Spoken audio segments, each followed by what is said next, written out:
the appearance day of Lord Balaram. So what I thought we would do is just discuss a little bit about Lord Balaram, and if we have time, then we may deal with one controversy related also to Lord Balaram. Okay, let's see how we do. Okay, so what we'll do is we're going to read from Bhagavatam. I'll just read. This is Canto 10, Chapter 2, text number 8. So we'll read the verse, we'll read the purport, and then we'll go from there. We also will reference something from Krishna book as well. Okay. You don't have to repeat this because you don't have it on the screen. So Devakya Jatare Gavam Sheshakyam Dharma Mamakam Satsanyikya Rohinya Udare Sanivesaya. Okay, translation and purport by His Divine Grace Srila A.C. Bhaktivedanta Swami Srila Prabhupada Ki Jai. Okay, this is translation. So this is actually Krishna speaking. Within the womb of Devaki is my partial plenary expansion known as Sankarshan or Shesha. Without difficulty, transfer him into the womb of Rohini. Purple. The first plenary expansion of Krishna is Baladev, also known as Shesha. The Shesha incarnation of the Supreme Personality of Godhead supports the entire universe. And the eternal mother of this incarnation is Mother Rohini. Because I am going into the womb of Devaki, the Lord told Yogamaya, the Shesha incarnation has already gone there and made suitable arrangements so that I may live there. Now he should enter the womb of Rohini, his eternal mother.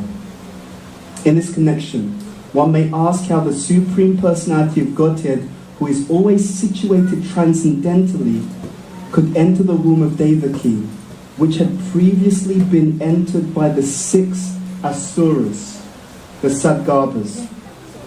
Does this mean that the Sadgarbhasuras were equal to the transcendental body of the Supreme Personality of Godhead?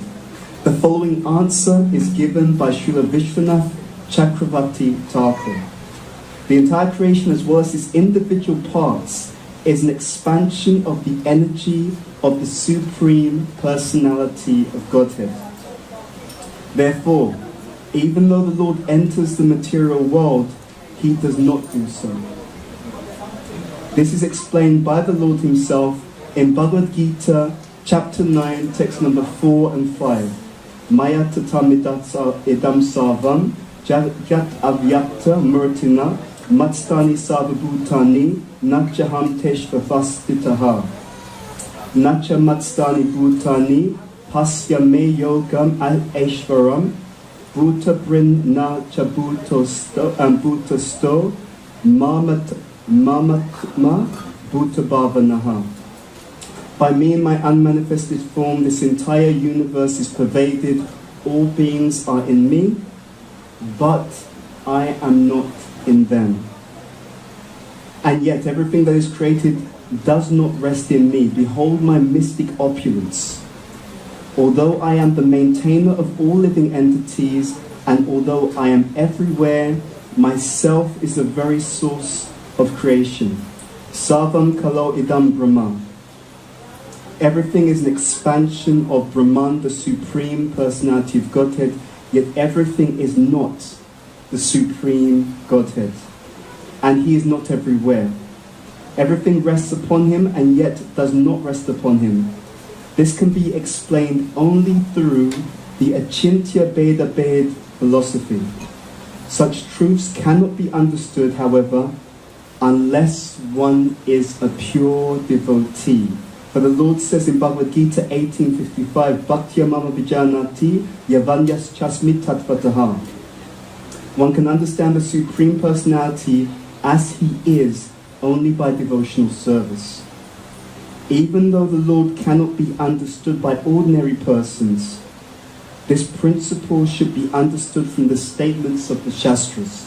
I'll read one more purport. This is quite a long purport. A pure devotee is always transcendently situated because of executing 9 different processes of bhakti yoga. Shravanam, Kirtanam, Vishnu Smaranam, Padasevan, Archanam Vandanam Dasyam, Sakyam, Atmanivedanam. Srimad Bhagavatam 7.5.23. Thus situated in devotional service, a devotee, although in the material world, is not in the material world. Yet a devotee always fears, because I am associated with the material world, so many contaminations affect me. Therefore he is always alert in fear, which gradually diminishes his material association. Okay, you got it at that. Okay, good.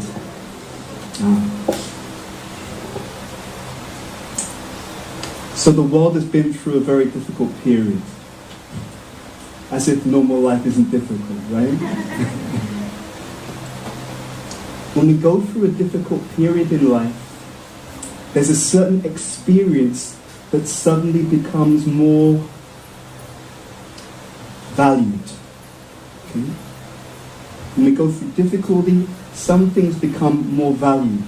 And the reason why certain things become more valued at certain times is because those same things may have been existing all the time, but we weren't conscious. So in the last 15 months or so, one of the things the world has come to value a lot more, because the world has come to be more conscious of it, is the value of support. When things go upside down, when things become difficult, when you feel when you're more conscious of the actual instability of material existence, then you value support a lot more. Today we are celebrating the appearance day of Lord Balaram.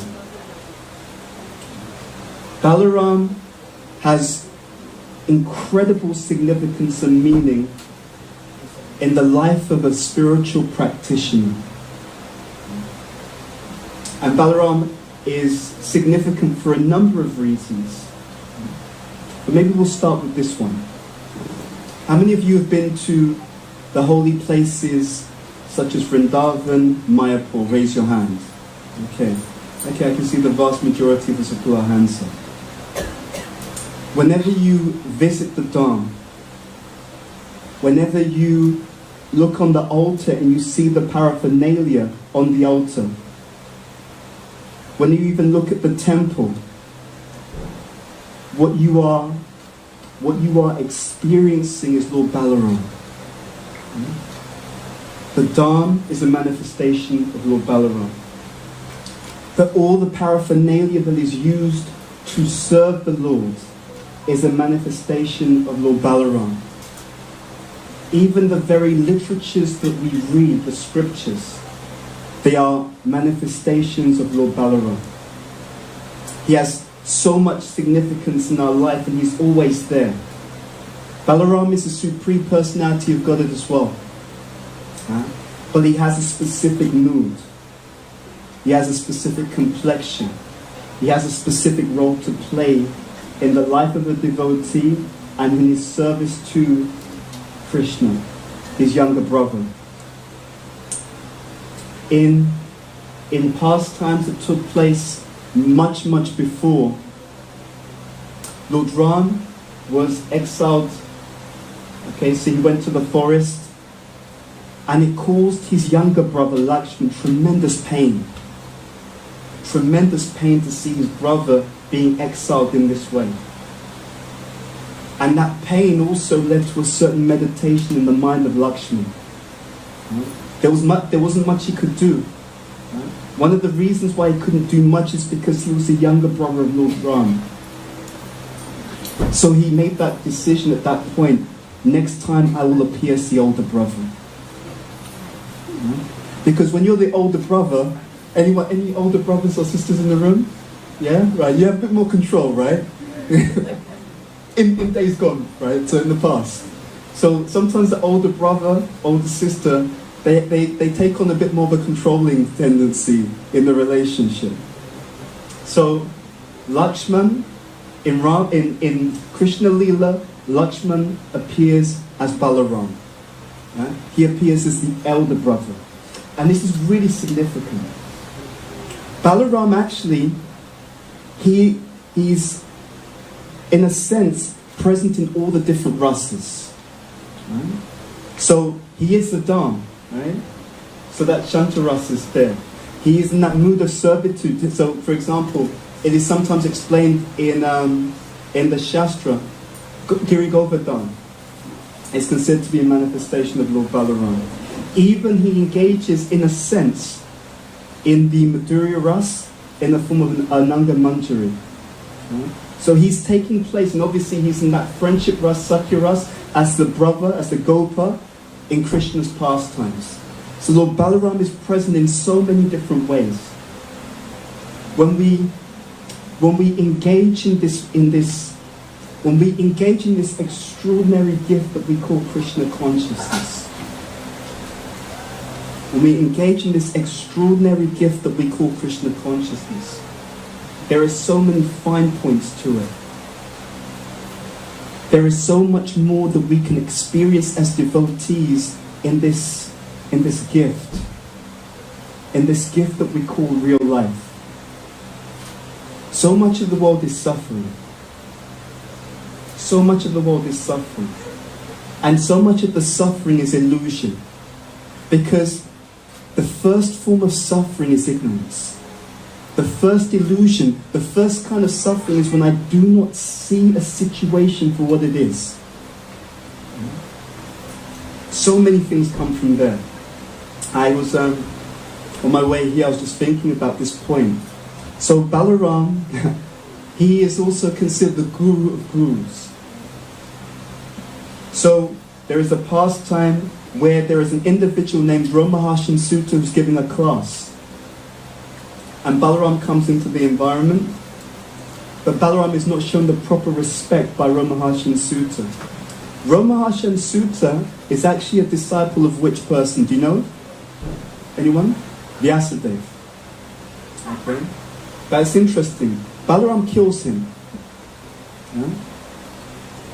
But there's also something very interesting that takes place. Balaram, he is also the person that we thank for the Shastra in a particular sense. He puts his hand on the head of Sutta Goswami. And by placing his hand on the head of Sutta Goswami has full understanding and realization.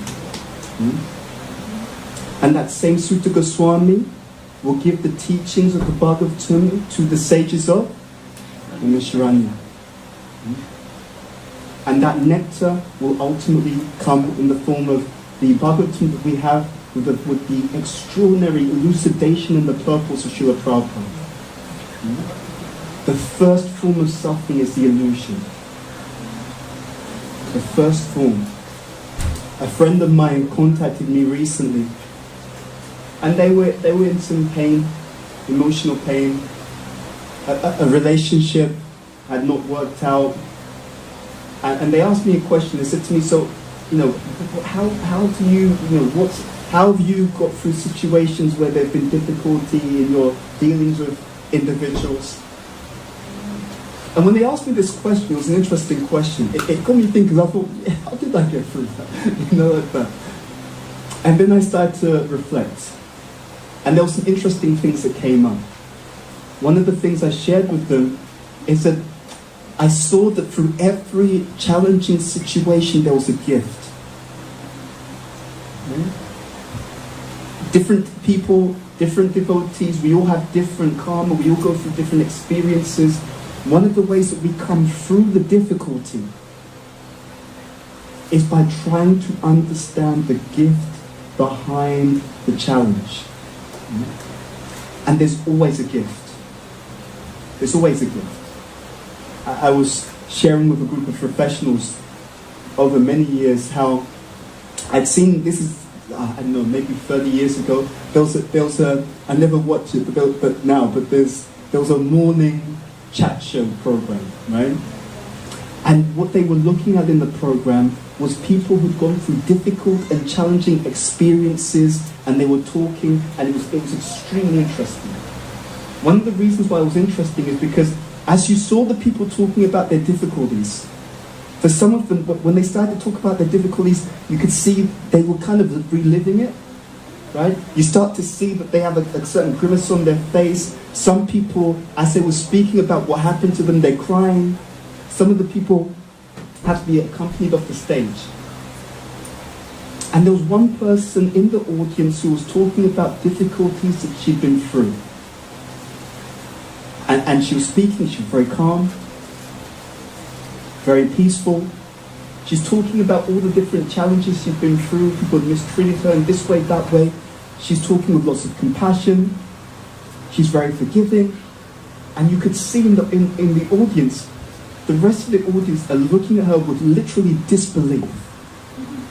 How is it possible you've been through all of these situations, difficult situations, and you're speaking about it calm, composed? I mean, that's, extraordinary enough. Not only that, but on top of it, you're forgiving. And sometimes people say stuff like, they say they're forgiven, and they don't really mean it, right? It's like, I'm going to be the better person, they're a devotee, I'm a devotee, I just want the best for them. And they don't mean it, right? They don't mean it, right? So the external narrative is I'm forgiving. The internal narrative is I want to curse this person, right? They've got to suffer, right? But she's speaking very calmly. No, and you can see by the features, she means it. What she's talking about, she means it. And one of the things that she was talking about which allowed her to release and let go was her spiritual practice. Now we can add, it wasn't just her spiritual practice. It was the strength of her spiritual practice. These festival days, they're not what they seem. It's very easy in Krishna consciousness to sleepwalk, to have a mechanical spiritual life. We go to the temple. We bow down before the deities. We say Hari Bol. Someone asks you, how are you, Prabhu? I'm good, Prabhu. How are you? I'm fine. You're not fine.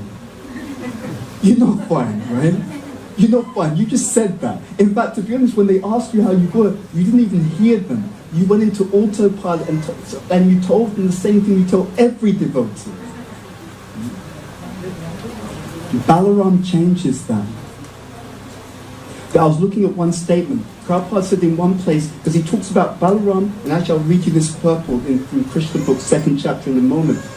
Balaram means strength. Prabhupada in one place, he says strength means intelligence. Interesting statement. He says strength means intelligence. And that statement, like many of Prabhupada's statements, it's not really understood. Because the way that our Acharya speaks, in many cases, he gives sutras. He will say something in one statement, one sentence, and you'll think, yeah, I got it. Yeah, Prabhupada, hey bro, I got it, Prabhupada. And no one got it. There's a certain function that comes when we come in contact with the spiritual teachings of Srila Prabhupada. As we said, the Shastra is also an expression, is a manifestation of Lord Balaram.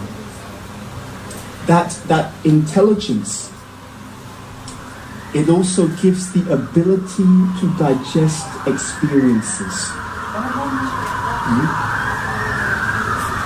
Where we are, the mentality that we have, the way that we are, is not a function of what's happened to us, ladies and gentlemen. Although we think it is, right? We think it's that person. He did this to me, she did that to me, they did this to me, and that's why I am the way that I am. Wrong. Wrong. It's the ability that we have to digest the experiences, which is why some people go through more and they're less resentful. Some people go through less and they're more resentful. What's the difference? It's our ability to digest the experiences. That spiritual strength is on offer to us every day, and it's on offer to us especially on such days if we will turn to the mercy of Sri Balaram. He is the source of that spiritual strength. I'll read you something in a moment, but I'll just go back a step. So there's a pastime. There's a pastime with a demon named Kalaneni. So he has 6 children. Okay? And those children, they're also demons, right? You know, they're saying like father, like son, right? So those 6 demons, they ask Lord Brahma for a benediction. Similar benediction to what Hiranyakashipu asked for. You know, I can't be killed in this way, I can't be killed in that way, etc., etc. They get the benediction. Now, it's interesting. Those entities, they're grandsons of Hiranyakashipu. So when he finds out that they've asked Lord Brahma for these blessings, he gets angry. He gets angry and he curses them. What does he say? He curses them. He says, your father will take birth as Kamsa, and he'll kill you all as sons of Devaki. So those 6 demons, sons of Kalanemi, they are those entities who were killed in the womb of Devaki. Those 6 personalities who were killed in the womb of Devaki. Right? Those 6 demons, they're called the Sadgarbhas, and they represent our enemies. This is very significant for us. Our enemies are inside us. Something really, really wonderful happens. And I'll be honest, it's always amazed me about this. We see so much of the focus outside of ourselves. It's rare to find a person who recognizes the problems inside us. Right? Have you ever wondered why? Why is it easier for me to demonize and blame everyone else? And you look at the world right now, you see it's so polarized, isn't it? There's always someone to blame, right? Except myself, right? There's always someone else to blame. So much polarization. Conservatives versus liberals, one group versus another group, whatever it is. The reason why as a human society we never consider that the enemies are within us is because we lack one thing. The one thing that we truly lack, which is ruining our lives. We lack humility. Unless there's humility, the problem is never me, isn't it? But the amazing thing about our teachings is that if we recognize that the issue is inside, the amazing thing is you can do something about it. Has anyone in their life tried to change other people? Anyone? Maybe once, right? Just maybe once or twice. Anyone have had that experience? Right. Did it work? No, right? Did you get frustrated when they didn't change? Right. Now let's look at that. Second point. Has anyone ever found that it's difficult to change themselves? Yes. Right? So let's get this together. I find it difficult to even change myself, and yet I'm spending all my time and energy trying to force other people to change. Does anyone see an issue there?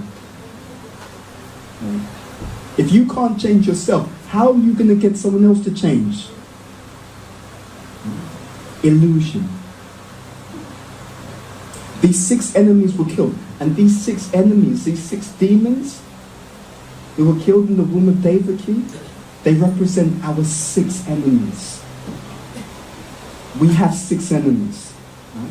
This lust, envy, greed, etc. We have these enemies. The amazing thing about Krishna consciousness is to the degree that you take the enemies out inside you, to that degree you will experience no enemies outside of you.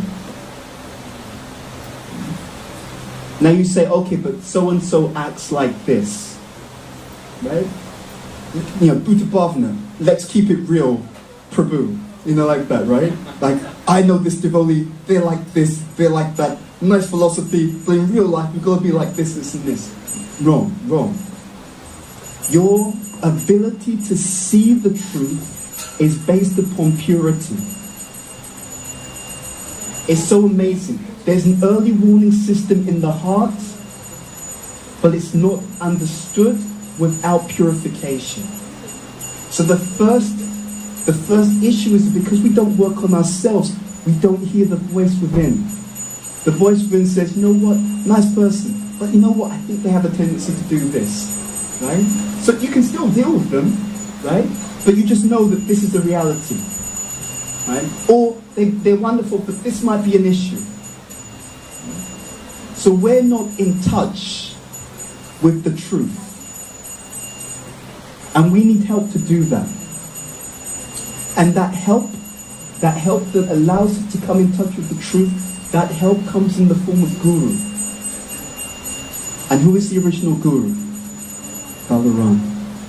So whenever we pray to Lord Balaram, not just pray, whenever we pray to Lord Balaram, but with the proper mood, whenever we serve Guru in the proper mood, then we can come closer to the truth.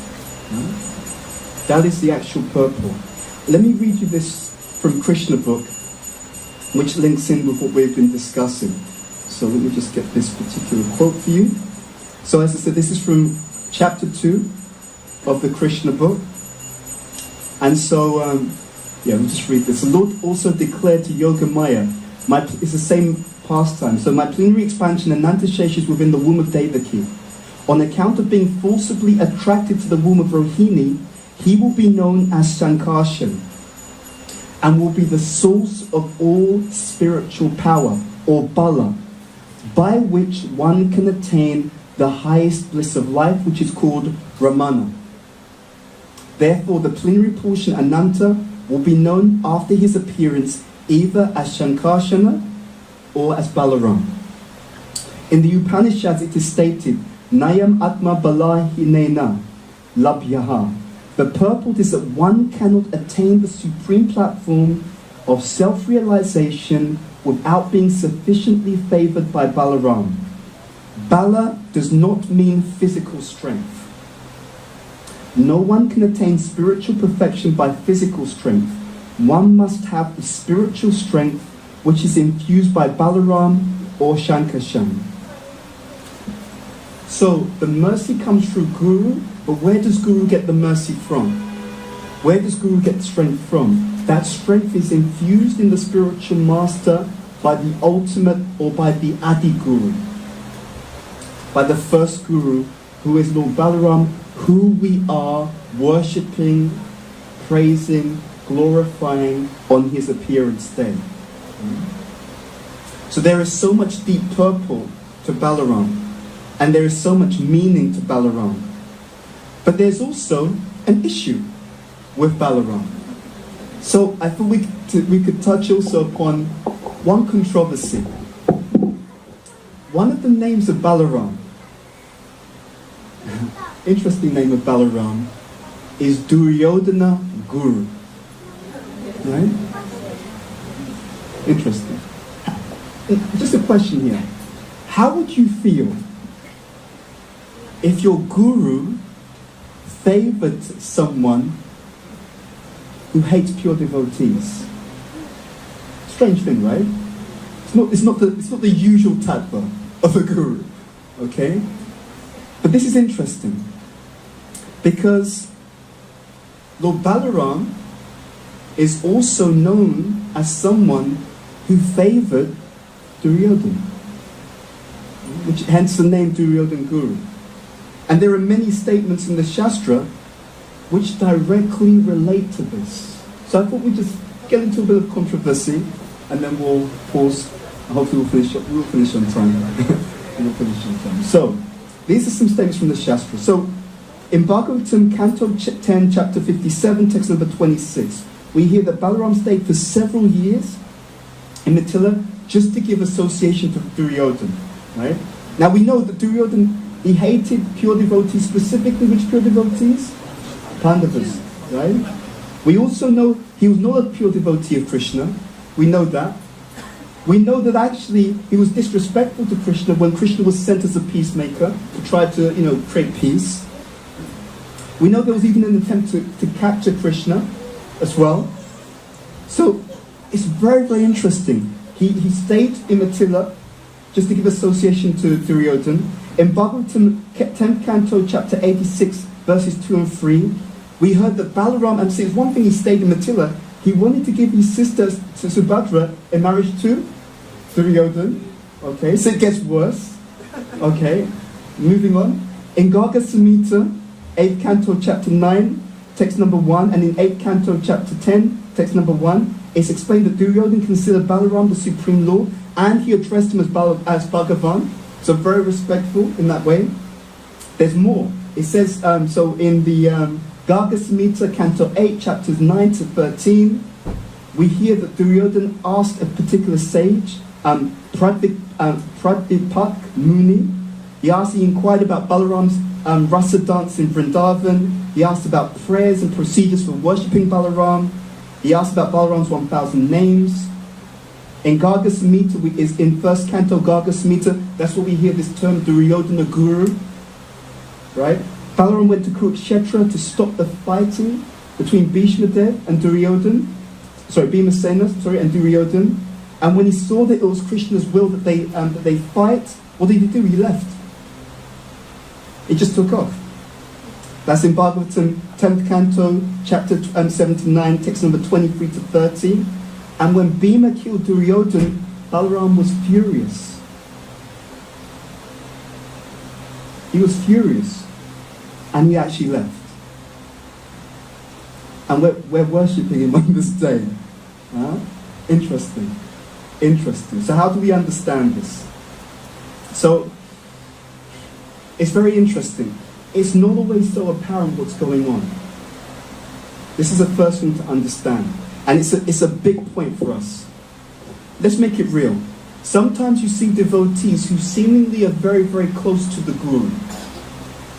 Smile at the Guru, serve the Guru, will talk about how close they are to the Guru. And you think, but you don't act like that when Guru Maharaj isn't here.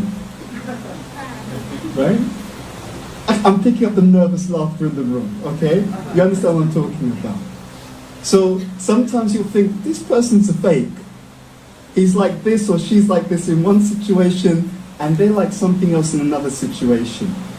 So, in a similar sense, although it appears that Duryodhana was close to Balaram, internally it's actually understood that he was far away.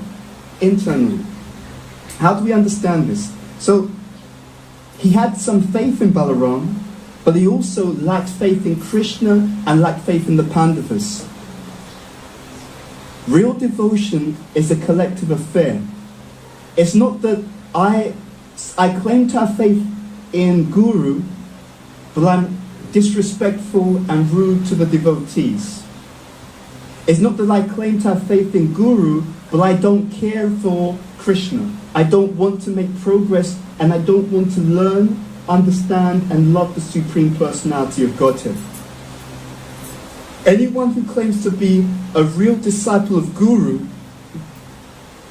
while being rude, harsh, disrespectful to the devotees, anyone who claims to be a genuine disciple of Guru, while being rude and harsh in these ways to the devotees, is a genuine hypocrite. You can't have one without the other. Just like you can't claim to love your father, although you treat your brothers and sisters who are dear to your father poorly. Right? And someone says, oh, but I see that. You see that, that means you see Kanishta. You see immature devotee. And Prabhupada sometimes says Prakrita Bhakta, materialistic devotee actually. That's how he translates it. Materialistic devotee. So the person's aspiring, but not actually on the platform of devotion, real devotion. That's one point. Another thing is that if someone doesn't act properly, they do not get the real mercy. It's easy to think that whoever is physically closest is getting the most mercy. But we think that because of immaturity. Okay? But but Gurmaj told them this, Gurmaj told them that. They must be getting the special mercy, I'm not getting. No, whoever's sincerely serving, they are the closest. Yeah? They are actually the closest. Because it really is a question of devotion. And we even know that even in the case of our founder Acharya, it's not that Prabhupada was physically around his guru all the time. There were many others who had more external association with Bhaktisiddhanta Saraswati Thakur. But just look at what Srila Prabhupada has done. So it's much deeper than it seems. Interesting, in the Garga Samhita 1530, there's a term that's used. It says Duryodhanaha Kaler Amso, which actually means that Duryodhana was a partial expansion of Kali. Interesting.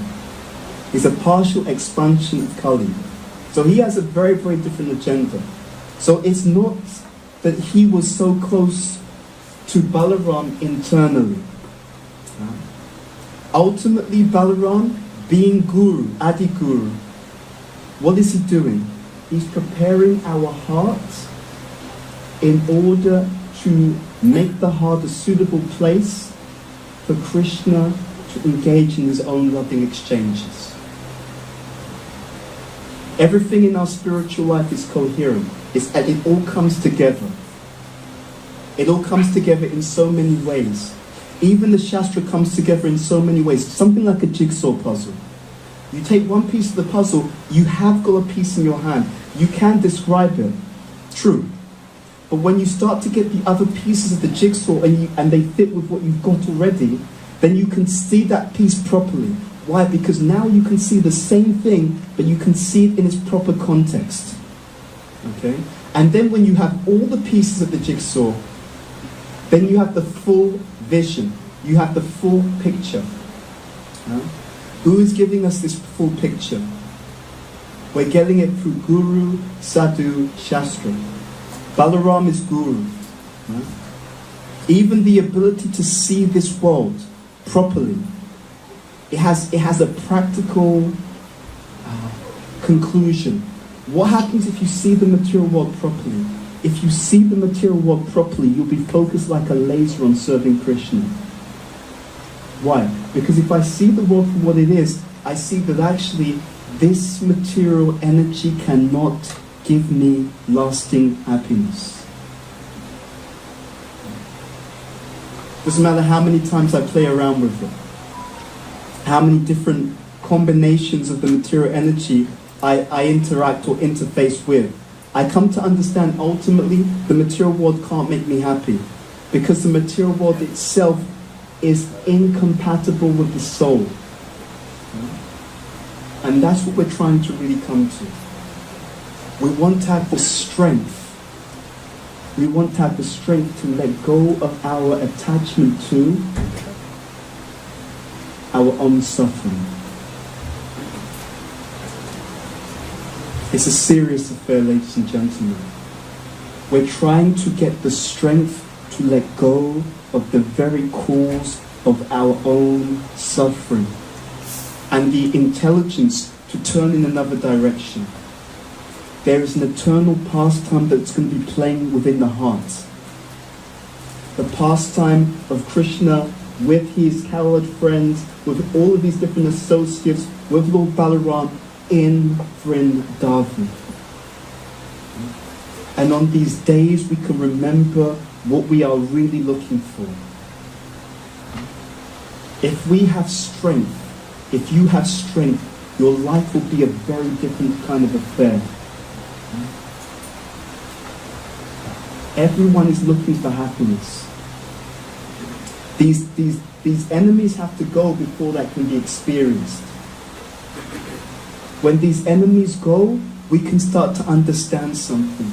We can understand that there's a place, there's a land of unlimited loving exchanges. And it is compatible with our wildest dreams for happiness. It is interesting. In the material world, you probably can't find someone who's given up their dreams in some way. Because it becomes too painful. We're almost at time, but not quite yet. It becomes too painful when you constantly dream and your dreams are constantly shattered. You see what I'm trying to say? So it's like, okay, I desired this, it didn't happen, so I'm going to scale back. I desired something else, didn't happen, I'm going to scale back. I wanted something else, it didn't happen, I'm going to scale back. After a while, you just scale back on what? You scale back on your desire to actually be happy. You think it's not possible. It's possible, it's not possible here. If we pray to Balaram for his strength, we will come to our senses. And what will he do? He will prepare the ground of the heart. That plough is to remove the anatas from the heart. Prepare the ground. Till the soil within the heart, so we can cultivate genuine devotion. We have a lot of wonderful things in store for us, ladies and gentlemen, to the extent that we get the mercy of Balaram. Every day as we get the mercy of Balaram, we till the soil, we remove the anatas, what will come? Krishna will appear. His pastimes will appear within our hearts, and our experience of joy will be inconceivable and indescribable. So we're going to pause there, because we are at time. But please take these festival days seriously. Pray to Balaram. Please give me the strength to love your Krishna, to remove the obstacles to loving your Krishna. Okay. Shri Balaram Jayanti ki jai. Srila Prabhupada ki jai. Janitai Gaur Premanandi.